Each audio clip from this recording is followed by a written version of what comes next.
శతమానం భవతి.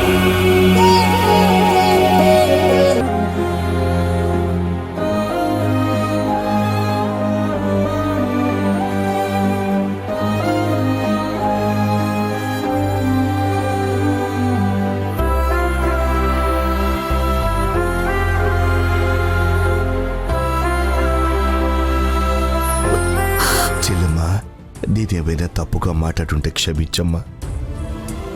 అసందర్భంగా నీతో మాట్లాడి నీ మనసు బాధ పెట్టాను. ఐఎమ్ సారీ తల్లి.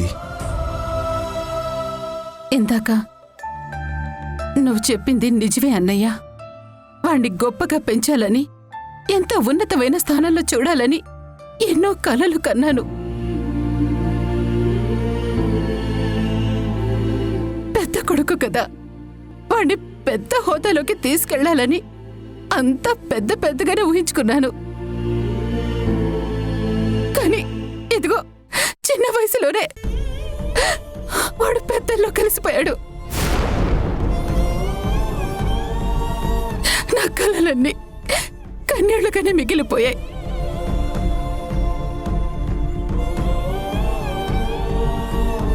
ఆ బాధ ఎన్నో రోజులుగా నన్ను మానసికంగా కృంగదీసింది. కానీ ఇప్పుడు మీరన్నటువంటి మాటలతో నా ఆశ చిగురించింది. వాడు నా చాందని కడుపున పుడితే, నా చేతుల మీద పెరిగితే నాకంతకన్నా కావాల్సిందే ఉంది. ఖచ్చితంగా పుడతాడమ్మా. ఆంటీ ఏంటి ఇలా అంటోంది? వెంటనే ఆంటీ మనసు మార్చాలి. ఆంటీ, మీ పెద్ద కొడుకు చావస్తే చనిపోలేదు, ఆటలో ప్రాణాలు కోల్పోయాడు. దానికి కారకులు అక్కడతో ఆపే నిలిమా. ఇది సంతోషంగా గడపాల్సిన సమయం, గతం గుర్తు చేసుకోవాల్సిన సమయం కాదు. అది కాదు అంకుల్, నా ఉద్దేశం ఏంటంటే... నాన్న చెప్తున్నారు కదా నీలిమా, నీ ఉద్దేశం చెప్పక్కర్లేదని. నువ్వు ఏం చెప్పాలనుకుంటున్నావో ఇక్కడ అందరికీ తెలుసు. అది మాత్రం మేము వినాలనుకోవడం లేదు. అందరూ హ్యాపీగా ఉంటే ఇదెందుకు ఇలా చెడగొట్టాలని చూస్తుంది? మీరందరూ నన్ను తప్పుగా అర్థం చేసుకుంటున్నారు. నేనేమీ చెడుగా చెప్పాలనుకోవటం లేదు. ఆంటీ గతాన్ని మర్చిపోయారు, తప్పుని క్షమించారు. మీరందరూ ఒకటైపోయారు. ఇప్పుడు ఈ శుభ సమయంలో ఈ ఆనందం మరింత రెట్టింపు చేయాలనేది నా ఉద్దేశం. అంతేకాని ఇంకేం కాదు.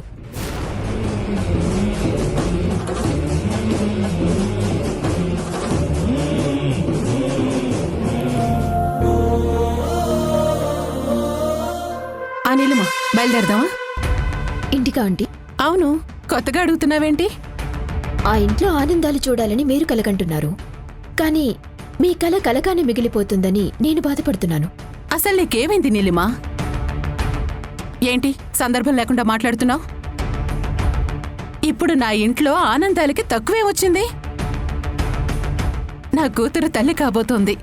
నా కొడుకు కోడలు సంతోషంగా నా కళ్ళ ముందే ఉన్నారు. అన్నయ్య, రాము, నువ్వు, ఇలా నా మంచి కోరుకునే వాళ్ళంతా కూడా నాతోనే ఉన్నారు. ఇక ఆ ఇంట్లో లోటే ఉంది. నువ్విలా మాట్లాడడంలో అర్థమే ఉంది. మేడిపండులాగా అంతా బయటికి బాగానే కనిపిస్తుంది, అంతేకాని బయటికి కనిపిస్తున్నంత బాగా లోపల ఉందా లేదా అనిపిస్తుంది. నువ్వు నాకేం చెప్పాలనుకుంటున్నావో ముందా చెప్పు. భాను, కార్తీక్ సంతోషంగా ఉన్నారని మీకు అనిపిస్తుందా? ఏ, నీకు కనిపించడం లేదా? మీరంతా వాళ్ళని గుడ్డిగా నమ్ముతున్నారు కాబట్టి వాళ్ళు అన్యోన్యంగా ఉన్నారని మీరనుకుంటున్నారు. వాళ్ళుండడం లేదని నాకనిపిస్తోంది. అసలు ఈ అనుమానం నీకెందుకొచ్చింది? ఇందులో పెద్దగా ఆలోచించాల్సిన అవసరం లేదాంటీ. ఇంటికి వారసుడు కావాలి అని భానుని మీరు అడిగారు.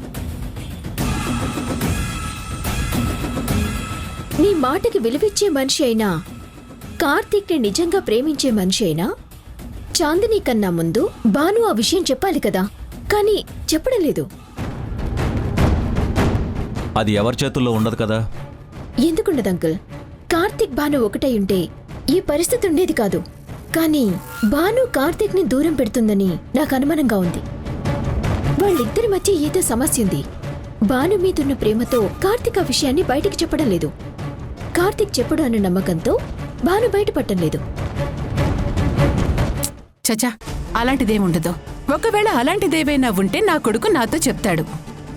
ఇలాంటి విషయాలు ఏ కొడుకు తల్లితో చెప్పుకోలేడాంటీ.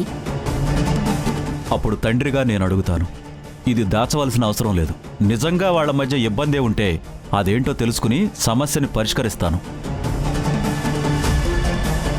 ఈరోజే ఈ విషయం గురించి నేను కార్తీక్తో మాట్లాడతాను.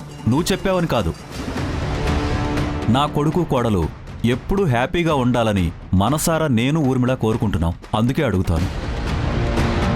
అలా అడిగితే వాడేమైనా అనుకుంటాడేమోనండి.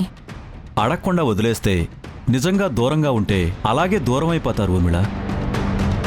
మనకు అనుమానం వచ్చిందని తెలిస్తే సమస్యని పరిష్కరించుకుని దగ్గరవుతారు. వాళ్ళని తప్పుపట్టడం లేదు, వాళ్ళ మధ్య మనస్పర్ధలుంటే సరిదిద్దుదాం అంటున్నాను. నిజమేనండి. మనమేం చేసినా వాళ్ళు ఆనందంగా ఉండాలనే కదా. నీలిమ అనుమానం నిజమో లేదా మన నమ్మకం నిజమో తెలుస్తుంది. అలాగే మాట్లాడదాం.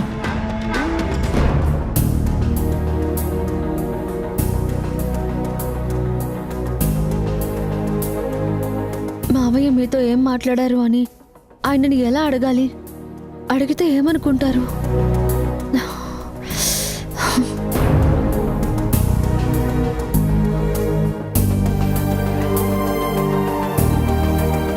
ఏంటి బాను, ఏదో కొత్తగా పెళ్లి చూపులు చూసినట్టు అలా చూస్తున్నావేంటి?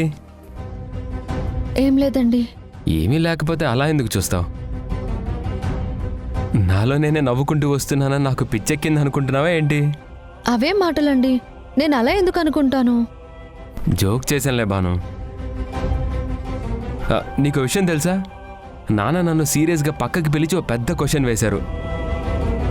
అది వినగానే నేను కూడా షాక్ అయ్యాను బాను. ఒక్క నిమిషం నేనేం చెప్పాలో నాకు కూడా అర్థం కాలేదు. ఏమడిగారండి? ఇంకేం అడుగుతారు బాను, మన విషయం అడిగారు. నిజానికి అమ్మ నిన్ను అడగాలనుకుందంట, కానీ నాన్న ముందు నా గురించి కన్ఫర్మ్ చేసుకుందామని నన్ను అడిగారు. సీరియస్గా నా కళ్ళలోకి సూటిగా చూస్తూ నాకు నిజం కావాలి కార్తీక్ అని అన్నారు. నాకేం చెప్పాలో అర్థం కాలేదు. ఇంతకీ మిమ్మల్ని ఏమడిగారండి? మీ మాటలు వింటుంటే నాకు చాలా భయంగా ఉంది. ఏదో జరిగింది. దాచుకోకుండా దయచేసి చెప్పండి.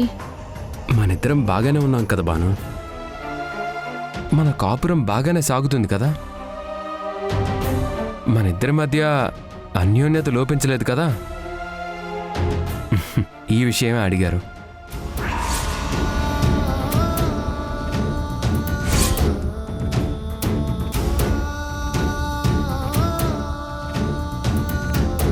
మనిద్దరం ఒక్కటిగా ఉన్నామా, ఒక్కటైపోయినట్టు నటిస్తున్నామా అని అడిగారు బాను.